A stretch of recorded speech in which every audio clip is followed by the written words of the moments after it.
The A-10 Warthog is truly unlike any other aircraft in history. Developed back in the 1970s, it was built to fill the vital role of close 1970s and still performs nowadays. How crazy is that? Today I'll be reacting to experience the firepower of the A-10 Warthog. Oh boy, my friends, this will be a crazy one. But before I go into that, let me ask you for one thing. If you can leave a like, thank you so much. It's the best way to show support. If you can subscribe, well, in that case, forget about it. You make my day. Have that in consideration. Now, link for the original video in my description. This is my favorite plane in the American military. I cannot wait. Let's play it.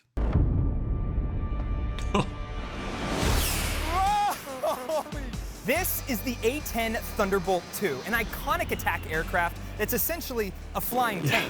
Now, you've probably heard the A-10... A flying tank. Okay, that's the way I'm gonna reference this plane going on. A flying tank. referred to by another name, the Warthog, and that's due to its fierce, aggressive, and distinctive appearance. In fact, it's been said that the A-10 is the ugliest, most beautiful aircraft on the planet. What? Now today, The ugliest is so beautiful. I love the shark on the front. I'm here at Moody Air Force Base with the 23rd Wing Flying Tigers to learn all about the A-10's incredible design and capabilities. But we're not just talking theory, because we're going to have the chance to witness a live fire demonstration that I promise you won't want to miss. So just a warning, you better strap in and prepare yourself, because this is the A-10 Warthog. Damn. Am I the only one that I'm excited for this, my friends? Hey, if you love this type of videos, military videos, oh boy, that's a beast. Leave me a like. Damn, the guy is doing partnership with the US Air Force. Okay. Sam, welcome to Moody. It's good to see you. I'm here with Captain Josh Flores, call sign Fuego. Now, Captain Flores and I actually went to school together at the Air Force Academy. We graduated in the same class. I always knew you'd be doing big things. But what can you tell us about this jet? What's it like to fly the A-10? Yeah, Sam, one word, it's incredible. The jet was designed for close air support. It's close proximity to friendly forces, so those dudes on the ground, when they need help, they call us. But the best part is... Damn, that's badass. When they need help, they call us. Come on, you have to love it. My friends, I don't even know how many reactions to military stuff on this channel, but trust me when I say this, the reason I started going deep into military stuff, specific from America, is because of this plane. Since the first time I reacted to this one, I thought, yeah, this is amazing. Sitting right above that 30mm cannon. Well, I can't remember an aircraft I've been more excited to see up close and in action. But before we get there, I do want to cover a little bit of the background on how this aircraft... Sorry. So, André, you are pausing 1,000,000 times, but look at the design. Damn. Am I crazy or this is a beautiful one? I'm not crazy, right? You guys also love this one.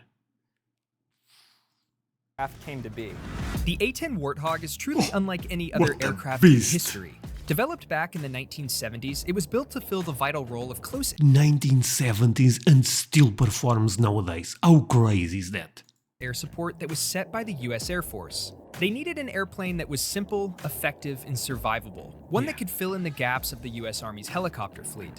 Essentially, they needed an attack helicopter, but in airplane form. And that's exactly what they got.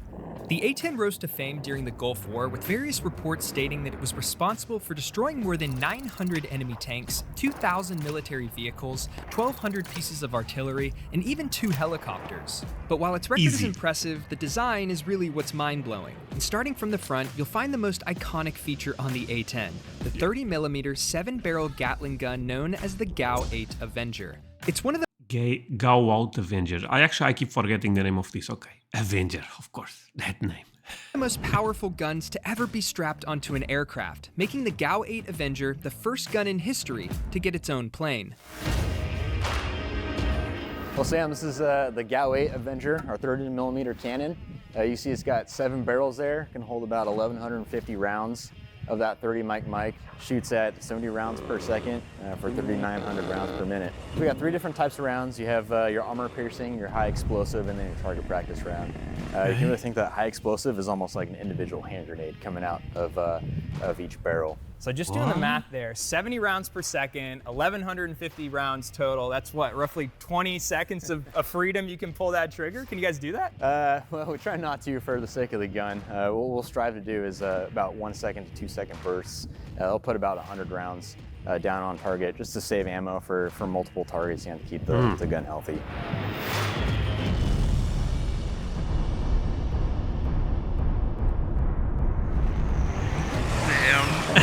All right, moving on to the wings. Destruction. We've got 11 hard points, or just pylons that are mounted on the wing and then under the fuselage itself. You can put a whole bunch of different stuff on here. So we have your AIM-9 mic right here, an air-to-air missile. You can carry a bunch of different bombs. So you have our laser-guided bombs, you have the GPS-guided bombs, small diameter bombs. Oh, GPS. Oh, this one can also have GPS stuff already? Because since this is an old one, okay, amazing. Give us a little more range, all the way down to the Mark 82, which is dumb bomb body kit. You have the air-to-ground missile, 65, AGM-65. Yeah. It's a tank-killing missile, right? Just what this jet was I built have for. what take. This one's a Delta Mark. You guys are gonna hate it, but I'm gonna say it. I believe the A-10 can defeat the F-22 Raptor. I said it. Model, so it's IR seeking. Is that stupid? Probably right. Oh, but I love this. I know, I'm joking. I know the F-22 Raptor is the best, but this one is on my heart. You know what I mean? I like it so much. Then you have the main gear well here. And if you take a look at how big that tire is, it's built basically so we can take off and land from austere locations. Like I'm sure you've seen the highway videos or any dirt strips. This jet was built for that. Yeah, and the few times I've seen the A-10 fly, I was actually impressed with kind of its speed and agility. I mean, I know it's not known for going fast or being agile, but you guys can dive pretty steep when you're doing those strafe runs, huh? Really? Yeah, well, you got to think where we're going into, right? We're strafing a target, we're dropping bombs in a target. Those people aren't going to be real happy that they're getting shot at, right? So they're going to start shooting back at us. So we need that maneuverability to get out of the way, return back to kind of a safer location before we can roll in again. Now, the damage the A-10 can inflict on the battlefield is only half of what makes this platform so incredible. The other half is the damage the A-10 can withstand itself. When flying close air support missions, oftentimes you're in the direct line of enemy fire, and so durability is vital. The A-10's design allows the aircraft to survive direct hits from armor-piercing and high-explosive projectiles. Its 2 engines are mounted on the rear fuselage, giving them the best chance of surviving anti-aircraft fire. The canopy is made up of bulletproof glass, and the cockpit is surrounded by an 1.5-inch thick titanium tub that protects both the pilot and the flight controls. Even if Titanium? Holy sweet potato! What? Am I crazy? Oh, okay, no, I don't know, this may actually defeat the F-22. There is no titanium on the F-22 from what I know. the gun itself were to Again, okay, I'm joking. I know the F-22 is the best of the best, but I still like this one the most. malfunction and explode, it wouldn't be able to penetrate the cockpit due to the robust titanium design. So when A-10 pilots are flying in enemy territory, taking on enemy fire, what's going through your head? I mean, I know this aircraft is incredibly durable, so that's got to be pretty comforting knowing it takes, quite a lot to bring this thing down? Yeah, absolutely. So, I mean, you have the first thing, you have the titanium bathtub that's right under you, protecting you from small arm fire, right? But there's also tons of redundancies built into this jet, from the hydraulics to the electronics to our targeting system. One of the most iconic things is the manual reversion flight control system. So there have been jets that lost all of their hydraulic fluid, where traditionally you'd need that to fly, right? You just flip this little lever over and then you're flying like with pulleys and cables like you did 60 years ago. So it takes quite a lot to take it down, and it's pretty comforting knowing that. So, can even stand that? Okay. Crazy. So welcome to the cockpit. There are a couple of things that I want to point out that are unique to the A-10, starting with our radios down here. So the A-10 has 4 different radios. A couple of those are for interflight between the flight lead and the wingman. But there's one specific radio that's important to the A-10. That's the large radio. That's a combat search and rescue specific radio. It lets us talk to down air crew. So when we're doing our CSARs, it helps us communicate with them and find where they're at. Okay. Moving on, we've got our armored control panel here that arms up the gun and any other weapons. Wait, can we take a closer look on that? Master Arm, Gun Pack Arm, Safe, huh? Anti-skid, Unlock over... Oh my god, you have to be a genius to drive one of those, to fly one of those. Got our armored control panel Okay. here that arms up the gun and any other weapons we have on the jet. We've got our two multi-function displays here where we can throw up a moving map that lets us see pretty much the whole battlefield or targeting pod or any other sort of information we want to get. We've got our countermeasure system here to protect us while we're flying, and then finally our computer where we input grids and coordinates so that we can plot those on that moving map. Most importantly though, we have the center stick. Right, you got your pickle button on here for bombs and missiles, and then you got the trigger down here. Joystick. So when you're sitting here and you pull that trigger, I mean, I imagine the recoil is pretty crazy. What's that feel like? So surprisingly, there's not really recoil, right? I've heard a lot of people say, you know, when you shoot the A-10, it stops in flight. That's not true. But it does shake violently. And you can see in our HUD, the whole thing shakes and you almost lose what you're looking at. You can feel the vibrations throughout the cockpit, and then... Let's see it again, actually. Sorry. Damn. But it does shake violently. And you can see in our HUD, the whole thing shakes and you almost lose what you're looking at. You can feel the vibrations throughout the cockpit, and then you can smell the gun gas, all that gunpowder come through the cockpit. It's pretty awesome.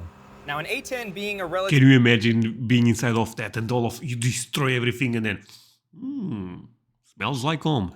relatively slower jet than like a fighter jet. How many Gs do you guys typically pull on a mission? So it depends. We can pull up to just a little over 7 Gs. You know what? Sorry for pausing, but you know it's crazy. Look at how the pilot talks about this. He's always smiling. Yeah, this is incredible. I mean, yeah, I'm so lucky to be able to pilot one of those. Often, but typically on a mission, in our safe escape maneuver, getting away from the ground, we'll pull anywhere between 4 to 5 Gs. That's pretty standard what you see on any kind of sortie that we fly. And you guys do wear G suits though, right? Oh yeah, we wear the G suit every sortie we fly. So when it comes to the targeting and accuracy of the weapons, I mean, is there anything you're doing up here? Is that a complex process? How precise is it? Yeah, so it's kind of a two-part answer there. As far as targeting, you know, we'll get the grids that we put in our computer, and then we can look in our targeting pod. That's really going to give us very specific location where that is. Now, when it comes time to roll in, the A-10 has a very unique feature called PAC, Precision Augment Control. And what that does is it basically freezes the flight controls. So when you're down final and you're pointing your gun, your crosshairs aren't moving. It's to pretty much ensure that when you're down final, you're gonna get the most accurate shot. And I know your helmet's a little unique too. I see you got a cool little monocle there. What's that all about? So right here we have the helmet mounting cueing system. And what this allows the A-10 pilot to do is wherever we look down on the ground, we can slave our targeting pod to wherever we're looking. So I'll look down on the ground right there, and I'll tell my targeting pod, I want you to look also at that spot. And that really helps us expedite the targeting process.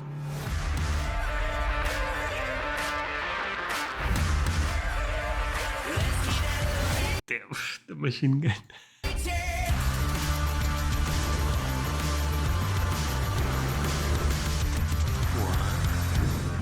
Now, before we can witness the live fire demonstration, the aircraft, of course, needs to be loaded. However, on the A-10, that process is a little bit unique.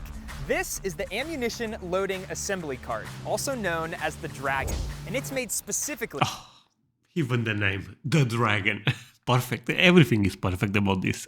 ...for the GAU-8 Avenger. And we're about to get an up-close look at how it works. The Dragon spits fire. Makes sense. Why is the shark spitting fire? So what you're about to see is us actually use the ALA, and what we're going to start with is we're going to start with the rounds that enter this section right here. They travel all the way down these chutes, they travel around and through this table, and they go out of that head into the jet. So the reason why we have to use this machine is because it would be physically impossible to take all those rounds and put them into the jet one by one. It'd also be unethical. It would take forever.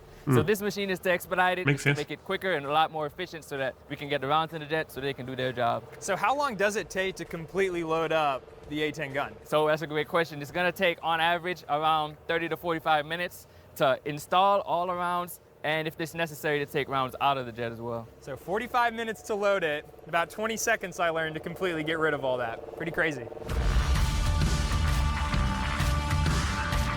All right, so if you come follow me, I'll show you the rounds that we're gonna put into the jet. All right, what do we got here? All right, so right here you've got your ammo cans. It's 575 rounds per can, and it takes 2 cans to fully upload the jet. So literally stacked from bottom to top, we have 30mm rounds. For those of you watching, this is one right here. So it actually is probably a little bigger than a Coke can and Coke bottle, I guess. And what do you say, it weighs about 3 pounds? About 3 pounds, and you know what? I think it's time that we fire up the Dragon and load it. So the A-10 gun is now fully loaded, and I was just told we're gonna have a few other surprises in store to drop out on the range. What? This right here is what I've been waiting for. So if you're ready, let's get it. Sorry, I got a bit excited there.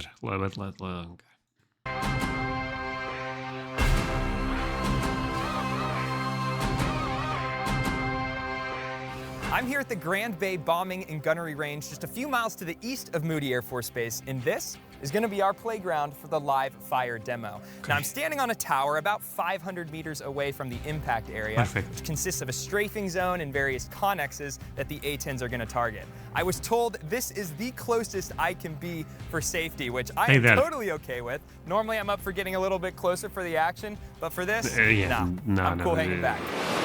With this one, don't mess around.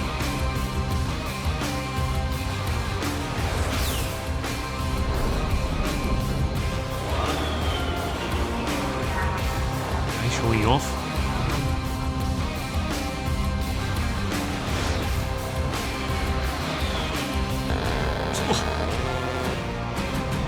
So that sound you just heard from the 30mm gun is probably the most iconic gun sound in the world. And if you listen closely, you'll actually hear 2 sounds. The first is the rounds actually hitting the target, because the rounds travel faster than the speed of sound. The second sound is the gun itself. It's a lot more mechanical sounding, and that's because of that 7 barrel spinning and firing. It's pretty cool. Oh wow, I did not know about that. So okay, this makes a lot of sense actually. Oh wow, so interesting. Oh, did you guys notice? Okay, but now it was very evident. Take a look again. Barrel spinning and firing. It's pretty cool.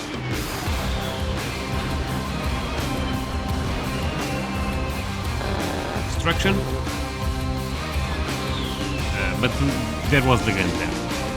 Now, if you look on the bottom of the A-10, you may notice some Yeah, this is stacks. black paint at the top, and that's actually a false canopy. It was designed to confuse the enemy on whether the A-10 was right side up or right side down, and especially in air-to-air combat, when an aircraft is turning left or turning right, even a split second of indecision from the enemy can make all the difference.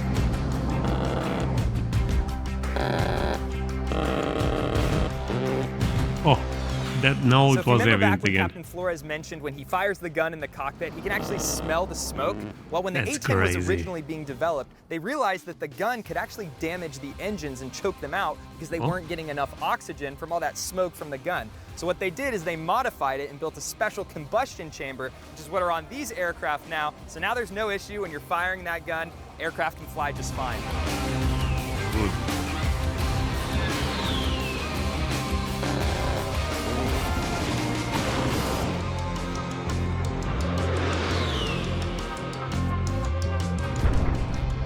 Holy.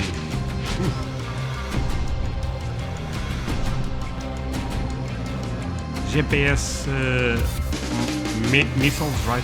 Well, there you have it, the incredible A-10 Warthog. I hope you enjoyed getting an up-close look at this Damn, this was iconic aircraft. amazing. I know I'm going to need a little bit of time to recover after friends, this did you one. had fun? It was I pretty hope so. crazy. I hope so. I do want to thank the 23rd Wing for helping make this video happen. Make sure to subscribe if you haven't already so you don't miss out on any future videos. and I'll catch you next time. Okay, this was amazing. This is another one that have been appearing on my feed, the B1 Lancer. I believe this is also a beast, right? Leave me the number one. I guess the number one if I should watch this one, because number one if but I really want to take a look at this one because I don't know a lot about the B1 Lancer, but yeah, this could be really interesting. This one was amazing. I mean, the A-10, come on, that's the best plane in my book. But yeah, thank you so much for watching. See you guys in the next one. Bye, my friends.